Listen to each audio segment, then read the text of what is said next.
And we brought in our CBS 21 News political insiders. The president expected to have a big night tonight. Tony May, the Democratic strategist, Charlie Giroux on the Republican side. So, of course, you guys are here to talk about the State of the Union address tonight. Did anything jump out at you with tonight's speech? No.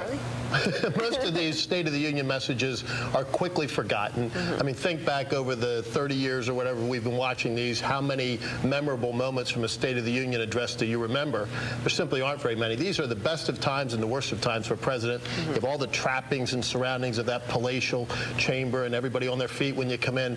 But it's tough because you've got to talk for a long time, cover a lot of bases, and generally speaking, there isn't much of a takeaway. Tonight, I don't think there was. Correct me if I'm wrong, but they don't even have to give a State of the Union. They can send it over in writing. Well, yeah, but it's constitutionally required that they report. That they update the Congress. But who would pass up the opportunity to shake so many hands in one night? And in this day and age, to be on television. And there were a lot of hands to shake, yeah. I disagree with Charlie. We were talking earlier, though. Yeah, there were some points made. There were a lot of little nuggets. You had to look for them, though.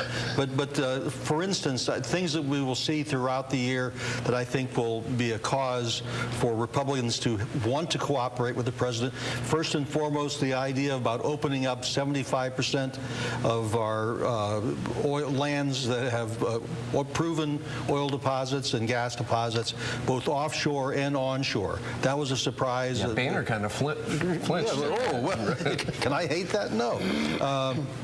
Talked a lot about an all-energy policy, talked about manufacturing jobs, talked about tax credits to keep jobs in America rather than tax credits to move jobs overseas. I think there will be an opportunity for Republicans to like some of these programs if he doesn't lord it over them and gloat. Charlie, what do you think? I mean, did he mention things that you were in agreement with? Well, as I suggested in the 5 o'clock or 5:30 hour tonight, he was not going to talk about the Keystone Pipeline, and he didn't. And he didn't. This is, you know, an administration is seeing gas prices double, actually more than double during their time in office.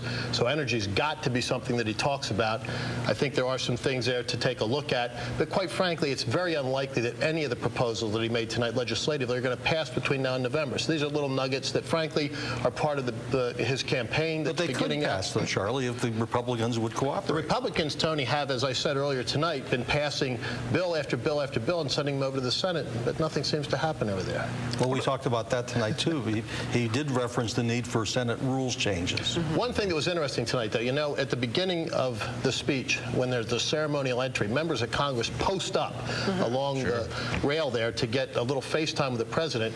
Retiring member of Congress from Central Pennsylvania, Todd Platts, who was on Face the State with us on Sunday, Rob, got more time with the president tonight than Gabby Gifford. He used his last opportunity to be at a State of the Union as a member of Congress very well tonight. Some enterprising reporter is going to get a great story about what they chatted about for so long. I've got 10 seconds, Tony. The president now takes this and builds on it, right? He's going to go for a 3-day speech tour.